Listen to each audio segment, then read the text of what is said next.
They're both the enemies of the United States of America.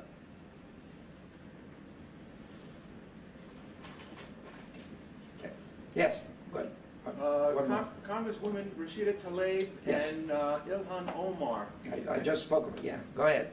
Would you ask that the Democrat leadership also take a stand against their overt anti-Zionism and anti-Semitism? Absolutely. The other statement that was made is as bad as the Benjamins. The other statement was an insult to the Jewish people. The statement that the Palestinians, she said, were helpful to the Jews in settling in Palestine. That is laughable. If you're trying to tell a joke, we would all crack up laughing. The truth is, the leader of the Palestinians was the best pal of Adolf Hitler. He was right in Berlin during the height of the Holocaust. He had a radio broadcast, and he regularly suggested on that regular broadcast that more Jews be murdered. That's how nice they were to the Jewish people during the Holocaust, when their leader took the position of Adolf Hitler. But the Democrat leadership had some responsibility in giving them this cover. Give him what? House Well, committees. Listen, I don't know about the committees. Yes, look, in my opinion, if the remarks that they have made, I would not like to see them in positions of leadership. Rabbi, we're getting ready to enter into 2020. Can Yeah. you believe that we're still dealing with this? What's that? Can you believe that this is still a topic? I'm shocked. I would never expect that this is going to be an agenda that here we are in 2020, and that we're instead of learning from the Holocaust, here we have the Museum of Tolerance. People come, hundreds of thousands of people come here every year.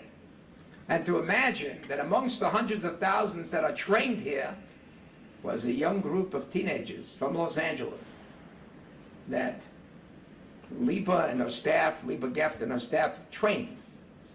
After that group, it was discovered that tape of that group from a junior hockey league team Sieg heiled and saluted Hitler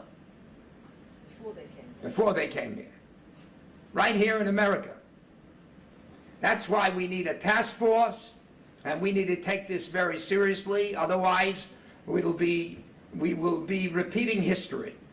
Rabbi, LA County earlier this year released their hate crimes report, and they stated that although religious crimes had gone down, anti-Jewish crimes had gone up and made up for about 83% of all of those types of crimes. Right. Do you think local government does bear some of the responsibility, and if so, what should local government be doing? Well, first of all, we should be educating a lot. A lot of attention should be paid on educating our students in schools, in elementary schools, in high schools, in universities. Universities as well, it's a big problem because there's an issue of free speech, and where does free speech end and hate speech begin? And what do you do with hate speech? And everyone says, well, it's you're free to say everything. And if during the would we say that? We believe in free speech. Does that mean that we would support? Depends what kind of speech that is. If it's the kind of speech that's delivered by Adolf Hitler or Heinrich Himmler or Joseph Goebbels, you don't want those speeches around. That's not free. That's a very expensive speech where people die right after the speech is finished. Besides the task force, what would you say to just the average American to try to bring down the level of prejudice and anti-Semitism? Well, I think that we need, look, we are entitled to our different points of view, Democrats and Republicans, but we should learn not to hate each other. We should lower the rhetoric, and that will be an example to the American people that we've got other more important issues to deal with. That would help a lot. We want to be unified. We're not saying everyone should think alike. That's ridiculous. But there's a big difference between thinking alike and acting with human dignity. We should act more with human dignity. Thank you for coming. Thank you.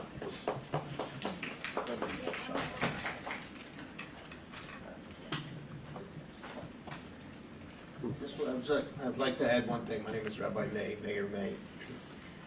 Yesterday, we heard the news that Congressman John Lewis is fighting fourth stage pancreatic cancer. Of course, we join with his family and with the whole nation in expressing our hopes that he wins the battle that he's facing. But on this morning's news, I heard him speak, and they related to his history of fighting against injustice.